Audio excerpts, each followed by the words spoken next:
El editorial. Un análisis de la realidad desde la UCA para el cambio social. Mentalidad presidencial. En la cultura popular se dice que para comprender a otra persona hay que ponerse en sus zapatos. Quizá esa máxima sea útil para analizar las acciones presidenciales. Por sus declaraciones, cabe entender que para el presidente, la democracia se reduce a las elecciones y el voto ciudadano es un cheque en blanco. Eso le da licencia para administrar el Estado como su patrimonio. Lo exime de rendir cuentas, le faculta para especular con el dinero público y justifica que su palabra valga más que cualquier ley, incluso la Constitución. Para el mandatario, liderazgo equivale a autoritarismo. El líder firme es aquel al que todos los poderes del Estado le obedecen y al que se somete toda la institucionalidad pública. El verdadero líder, para el presidente, es aquel que no tolera la disidencia. Todo el que no lo respalda es oposición y, por tanto, enemigo del pueblo al que él encarna. No tiene necesidad de dialogar con nadie porque él sabe lo que el pueblo necesita.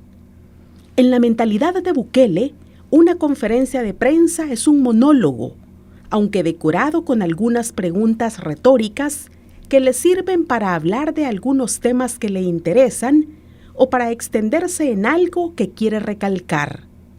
Su experticia es la comunicación unidireccional y por ello no tiene capacidad de hablar sin perder la compostura sobre asuntos que no han sido pactados previamente.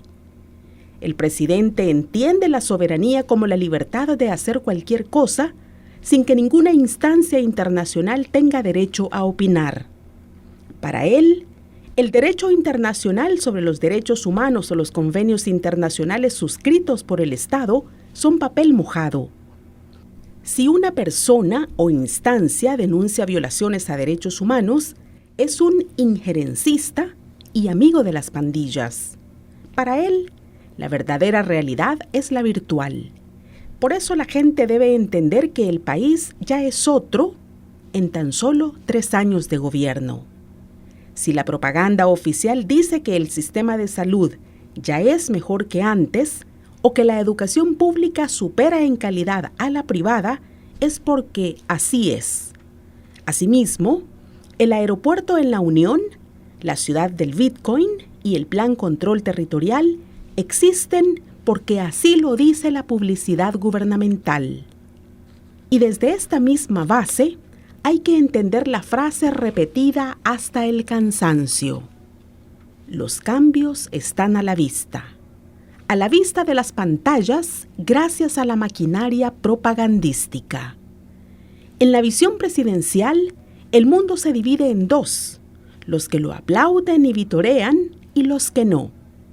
Así, los que lo respaldan son los suyos y los que critican algunas de sus medidas son oposición. Quienes denuncian abusos y delitos son marionetas de algún titiritero, nacional o extranjero. Los que señalan las transgresiones a los derechos humanos, amigos de las pandillas. Por su obediencia, los miembros del ejército y de la policía son los verdaderos héroes de la patria. El personal de salud que denuncia el abandono en el que se encuentran, no. Los pobladores de barrios y colonias populares donde operan pandillas merecen toda la furia del aparato represivo. La juventud de barrios exclusivos no se toca.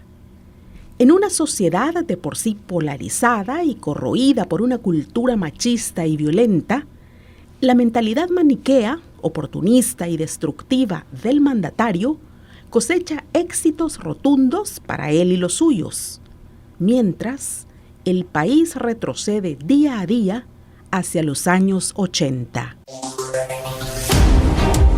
Este fue el editorial de hoy.